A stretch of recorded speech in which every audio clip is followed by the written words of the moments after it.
In 2013, the U.S. State Department agreed to a proposal making some cyber technology subject to multinational export controls called the Wassenaar Arrangement. Now, some of the nation's top cyber experts say that move backfired.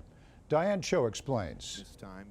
Some of the nation's top cyber experts met on the Hill this week to express universal concern about the Wassenaar Arrangement. That pact governs military arms exports for dozens of countries. In 2013, it was amended to include intrusion and surveillance software and technology. These changes were motivated by a desire to prevent authoritative regimes from repressing their people. Congressman John Ratcliffe says the intent was noble, but it backfired. This is not an export control on a few specific tools.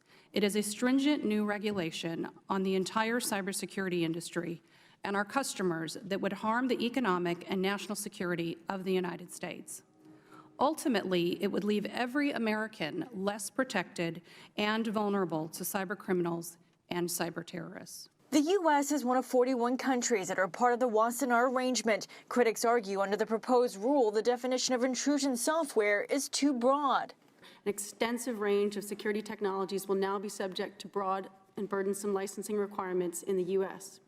If left unchanged, the proposed definition will have a chilling effect on the development of products and services and on the discovery of existing vulnerabilities. The simple fact is that the rule will do little to stop the spread of malicious intrusion and surveillance tools or curtail illicit hacking and intrusions in any way.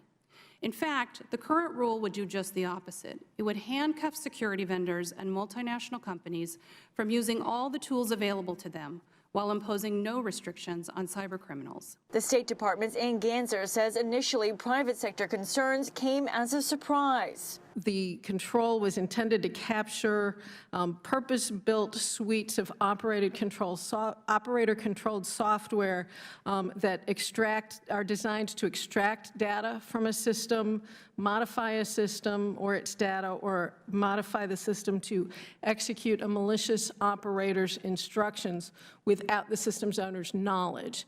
That was what we intended to control, and that is what we thought we controlled. Renegotiating the Wassenaar Arrangement won't be easy. All 41 member nation states need to reach a consensus, and most of them need to turn back time. The State Department says 31 have already implemented this control. For a number of them, presumably their starting point is going to be, well, wait a minute, we've been implementing this control for a year plus. We haven't had any problems.